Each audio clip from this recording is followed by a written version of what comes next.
Okay, this was a kid's little plastic pedal tractor I cut off. Down here, it was the rod that came out. I mounted it to a crutch or a piece of a crutch down to ropes. So when I turn, it moves side to side. Pulls these ropes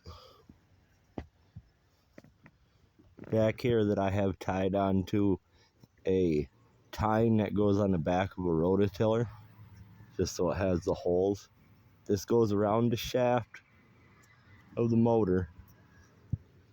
When I pull, it turns the motor.